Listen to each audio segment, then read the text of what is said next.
Nes aš irgi tokia labiau čia kūrybinėm interpretacijom užsiemus esu, gal labiau žinau apie tą tiksliau mūsų pirmą akmenės tą minėjimą, tai prie tos plokštės jau nedaug primeluosiu, o šita plokštė yra apie akmens amžių ir man labai pasisekė, žinokit, ateinu su vaikais ir man nereikia rodyti piešinuko iš 7 klasės knygos akmens amžiaus, aš atvedu visada čia.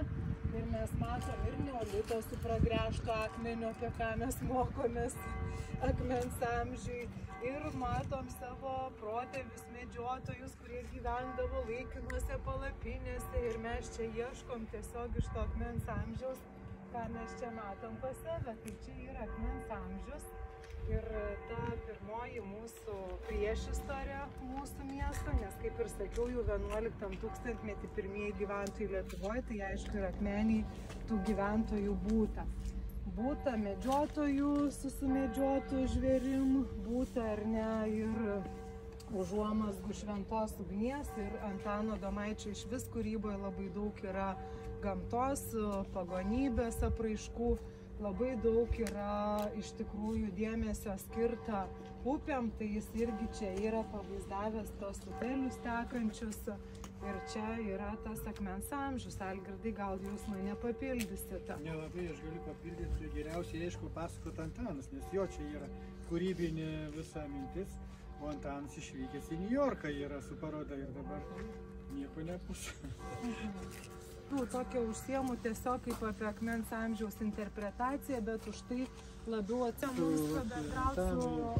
Ir Arūnai gėrėm arbatą ir gimė tas sumanė. O Arūn papasakos. Tai iš tikrųjų tas, kur pernai iš tikrųjų rodžiau mūsų labai svarbus Akmenės miesto gimtadienis, mūsų miesto pradžia 1531, ką mes turime įsiamžinę Didžiajam Akmenį.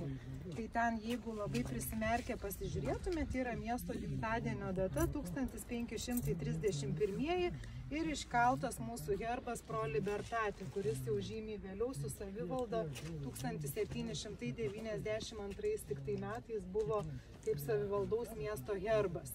O mūsų gimtadienis yra rugsėjo 14 dieną ir vėl Arūno Ostrauskio muziejaus iniciatyva buvo užsakytas tyrimas ir iš tikrųjų atrastas raštas, kada Jonas Bilevičius prašo Žygimanto Senojo, kad prie savo dvaro leistų statyti miestą.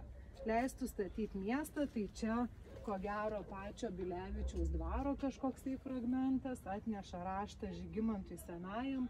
Vėl kaip Antanas Adomaitis juokavo, greičiausiai, kad sako, suklupęs buvo ir tikrai ne ant žirgo, bet man reikėjo meninių kažkokių sprendimų, kad gražiai atrodytų šitą istoriją.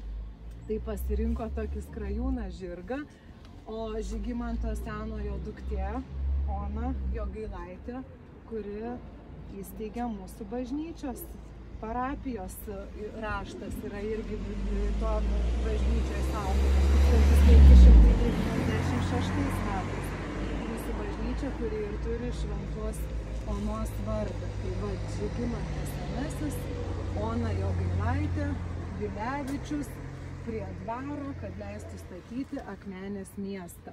Nu ir kaip ir sakiau, pas Antaną daug yra pagonybės, tai manom, kad ir tam 16 amžiui, kada tikrai dar ne visa Akmenė buvo krikščioniška, tai jis čia dar pamastymui įtaiso ir vaidilutę besimeldžiančią gamtos kažkokiom stichijom, gamtos dievams.